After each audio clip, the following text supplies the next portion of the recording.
It is week 3 of the mass voter registration exercise, and now a lot of leaders expressing dismay at the low voter turnout that is being witnessed. In fact, in Nyanza, CORD leader Raila Odinga is expressing concern that out of 1.2 million eligible new voters, only 96,000 have so far registered. I mean, how big is this situation, the voter apathy being witnessed? Oh, yes. I think last time when we were here, you mentioned it, that apparently there's been these concerns of low enthusiasm from people in registering as voters.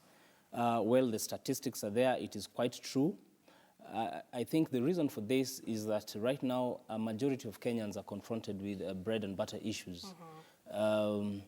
Food to eat on the table, issues of medical issues, hospital bills, school fees for their children, even at the background of the current drought that the country is facing. Yesterday, I read in one of the dailies, right now, for the first time ever in a very long time, the price of maize flour has gone higher than even chapati.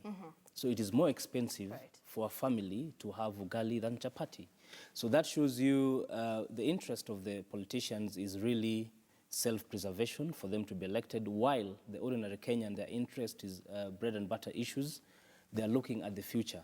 So there it is. The politicians, I think, they'll really need to pull up their socks.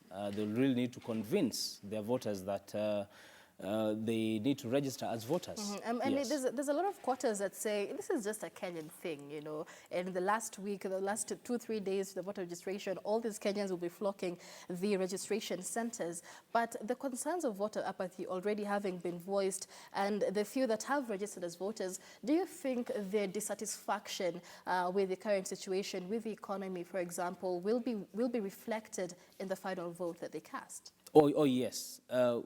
Quite right. There is normally this concept in elections which is called the voices of the silent majority. These are normally quite a number of Kenyan voters who over time have been disenchanted by the way the economy has been run, by the way corruption issues have been handled. But another significant point why there is low voter registration apathy, the issue of IDs. Quite a number of young people do not have IDs. And as the opposition leader said, a good number of those who are queuing up, even this morning, I just passed the Makadara Huduma Center. At 6, there were like 20 young people on the queue. So a majority of them are queuing to get the IDs, not to register as voters. So they do not have IDs.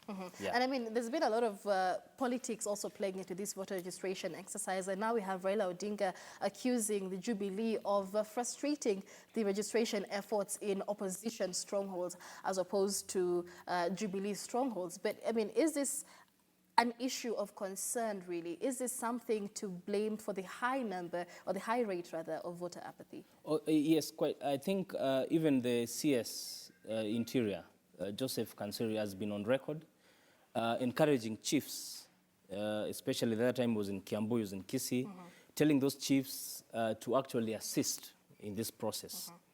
The president also was on record in his tours. He even gave a declaration that IDs should be issued in 3 days. Well, as an issue of equity, because Article 10(2) of the Constitution requires that there be equity. So I think if these IDs are going to be issued within 3 days of application, it has to be across the country. Regardless of whether it's a Jubilee stronghold, CORD stronghold, it has to be across the board. Because an issuance of ID is not only a matter of registering as a voter. A Kenyan will need this vital document to access very important services, you know, like for you to, some of the job applications, you need to have your ID. For you to even get M-Pesa registration, you need to have your ID. So I think it should be across the board. Politicians are politicians. It could be possible that some in the perceived government zones, they could fast track. And like others in the opposition areas, there could be some obstacles. But government is government for all Kenyans. It needs to fast track this facility and services across the board. Right, and of course, what we get to see is whether IDs are actually coming out in 3 days, as was promised by the president. In Nairobi yesterday, I was taking a look at Huduma Center, and it's still 2 weeks. Oh, yes. So, you know, it's yet to be seen where these IDs will be out in 3 days. But let's focus on